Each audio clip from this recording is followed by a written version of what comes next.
एक तरफ भड़काऊ भाषण जो इन नेताओं ने दिए हैं, लाल किले से आज आप देख रहे हैं, इसी लाल किले ने बीते दिन गवाही दी है ना उस उपद्रव की। जी हां, किसानों के उपद्रव वाले कर्म और दिल्ली पुलिस के संयम वाले धर्म का पूरा लेखा जोखा इस देश की 26 जनवरी को आपने 72वें गणतंत्र दिवस पर देखा। चारों तरफ चर्चा इस बात की हो रही है कि जिस तरह का उपद्रव और तांडव राजधानी के बीचों बीच जमा गया, उस पर किस तरह का संयम दिल्ली पुलिस ने बरता है। आज चर्चा इस बात की हो रही है कि कैसे दिल्ली पुलिस अब उन तमाम लोगों के खिलाफ कार्रवाई करेगी, क्योंकि ये भी कहा गया है कमिश्नर की तरफ से कि एक जॉइंट टीम बनेगी, एसआईटी, जिसमें special cell, crime branch, district police सब मिलकर काम करेंगे और एक एक ऐसे आरोपी के खिलाफ कार्रवाई होगी जिसने अंजाम दिया है इस उपद्रव को।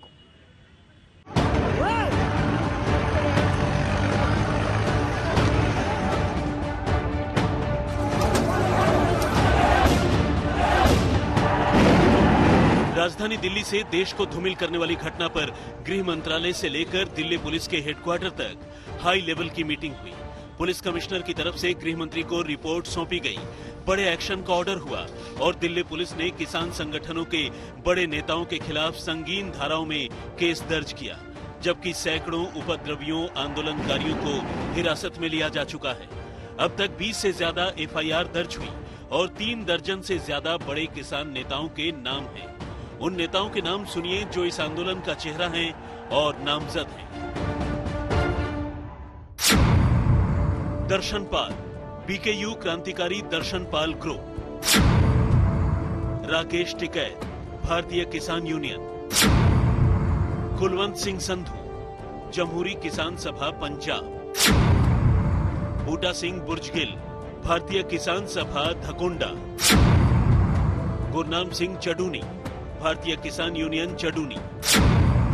सतनाम सिंह पन्नू, किसान मजदूर संघर्ष समिति पिड्डी ग्रुप। योगेंद्र यादव, स्वराज इंडिया। मेधा पाटेकर, नर्मदा बचाओ आंदोलन। इस एफआईआर का बेस है वो वादा जो किसान नेताओं ने दिल्ली पुलिस को शांतिपूर्ण ट्रैक्टर परेड निकालने के दौरान किया था। किसानों ने वादा तोड़ा तो आईपीसी की संगीन धाराओं में केस दर्ज किया गया। आईपीसी की धारा 147 यानी बलवा या दंगा फसाद, आईपीसी की धारा 148 यानी हथियारों के साथ फसाद, आईपीसी की धारा 149 यानी गैर कानूनी सभा, आईपीसी की धारा 152 यानी लोक सेवक पर हमला, आईपीसी की धारा 186 यानी लोक सेवक के काम में बाधा, आईपीसी की धारा 188 यानी महामारी के निर्देशों का उल्लंघन, आईपीसी की धारा 307 यानी हत्या की कोशिश।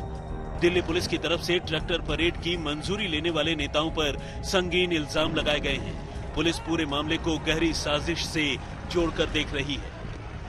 दिल्ली पुलिस वीडियो फुटेज और सीसीटीवी की मदद से उपद्रवियों की शिनाख्त करने में जुट गई है, जिन्होंने 26 जनवरी को अशांति फैलाई। भले ही दिल्ली पुलिस साजिश की बात कह रही है, लेकिन दिल्ली में जो हुआ उसे लेकर दिल्ली पुलिस सवालों के घेरे में है। दिल्ली पुलिस से सवाल नंबर 1, क्यों पुलिस बल के पुख्ता इंतजाम नहीं थे? सवाल नंबर 2, क्या दिल्ली पुलिस का खुफिया तंत्र फेल रहा? सवाल नंबर 3, क्यों खतरे को भांपते हुए सेंट्रल फोर्स नहीं मांगी? सवाल नंबर 4, बॉर्डर पर किसानों को रोकने का इंतजाम क्यों नहीं था? सवाल नंबर 5, लाखों किसान को हैंडल करने का प्लान क्यों नहीं था? सवाल नंबर 6, बॉर्डर से किसान बढ़े तो लाल किले तक कैसे पहुंच गए? सवाल नंबर 7, क्या पुलिस बिना होमवर्क के किसानों को रोकने उतरी? सवाल नंबर 8, किसानों को ट्रैक्टर परेड की इजाजत क्यों दी? दिल्ली पुलिस के रोल पर सवाल उठ रहे हैं, क्योंकि राजधानी में पुलिस की नाक के नीचे अराजकता और जंगल राज घंटों तक कायम रहा। दिल्ली पुलिस के सूत्रों ने बताया कि किसान संगठन के नेताओं ने विश्वासघात किया।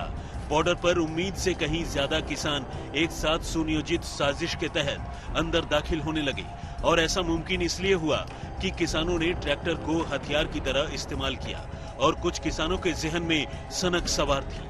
तंसीम हैदर के साथ आज तक ब्यूरो।